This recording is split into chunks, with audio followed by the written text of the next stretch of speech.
Financial statements are the records about the financial activities and records of any organization, and there are four major components. The balance sheet, also referred to as the statement of financial position, the income statement, the statement of cash flows, and the statement of changes in owner's equity are among these components.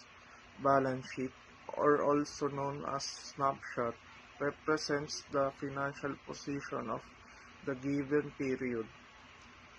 Income statement gives a summary of the business results of the given time period.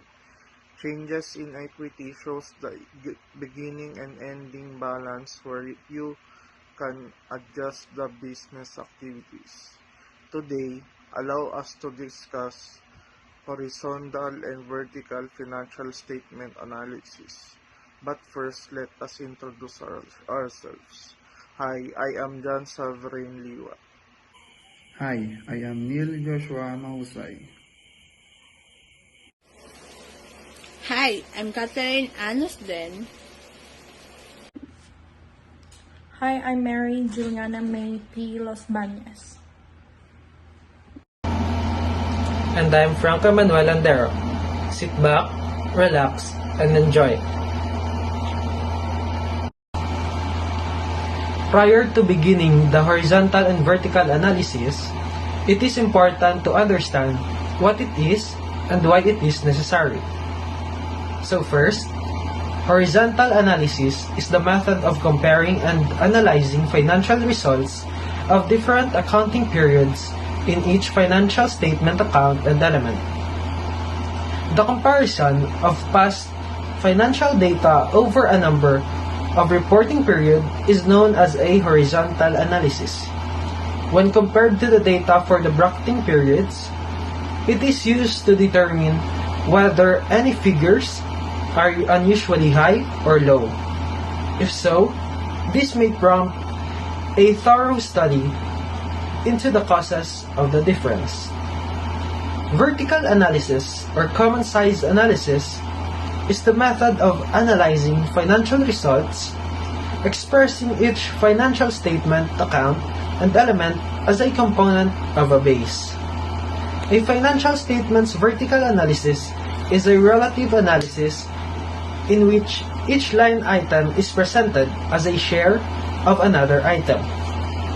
Accordingly, each line item on an income statement is expressed as a percentage of gross sales, whereas each line item on a balance sheet is expressed as a percentage of total assets. So what is the difference between horizontal and vertical analysis? Horizontal analysis is performed horizontally across time periods, while vertical analysis is performed vertically inside a column. Horizontal analysis represents changes over year or periods, while vertical analysis represents amounts as percentage of a base figure. Horizontal analysis usually examines many reporting periods, while vertical analysis typically focuses on one reporting period. Horizontal analysis can help you compare a company's current financial status to its past status, while vertical analysis can help you compare one company's financial status to another's. What is the use of horizontal and vertical analysis? Horizontal analysis allows users to easily spot trends and growth patterns in a company's financial statement. Horizontal analysis is used in the review of a firm's financial statement over multiple periods. It is based on percentage growth over the same line item in the base year rather than just the past 12 months. Vertical analysis is an accounting tool that enables proportional analysis of documents such as financial statements. While performing a vertical analysis, every line item on a financial statement is entered as a percentage of another item. Percentage change refers to the change in stock price over time expressed as a percentage. The formula to get the amount change is current year minus prior year. And the formula in getting the percentage change is amount change divided by base year and then multiplied by 100 to make it as a percent. To get the common size in vertical analysis, divide the amount of the one you are finding. For example, in cash, 500,000, divide it to the total, which is 1,066,500. Now I am going to teach you how to interpret the horizontal analysis and the vertical analysis. In the given financial statement, in cash, the entity's cash increased by 100,000 and 25%. The accounts receivable decreased by 31,500 and or negative 35%. In the supplies, the entity's supplies decreased by 12,000 or negative 30%. In the land, the entity's land increased by 60,000 or 20%. In the total assets, the entity's total assets increased by 116,500 or 12.26%. In the liabilities and capital in accounts payable, the entity's accounts payable increased by 51,500 or 51.50%. In the capital, the entity's capital increased by 65,000 or 10%. In the total liabilities and capital,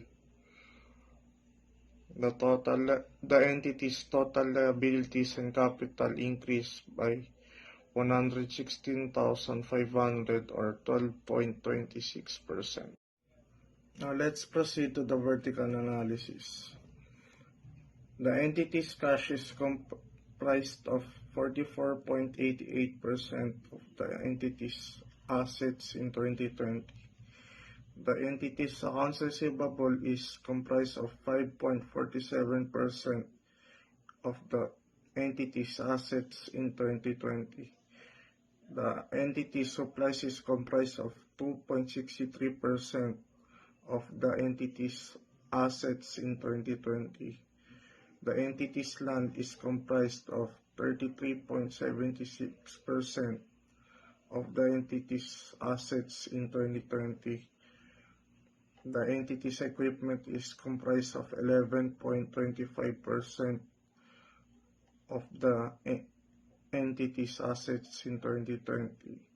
In liabilities and capital, the entity's accounts payable is comprised of 16.21% of the entity's total liabilities and capital. The entity's notes payable is comprised of 18.75% of the entity's total liabilities and capital in 2020. The entity's capital is comprised of 67.04% of the entity's liability and capital. Now you know what is horizontal and vertical analysis is. We hope that you understand our lesson well. That's all for today. Goodbye.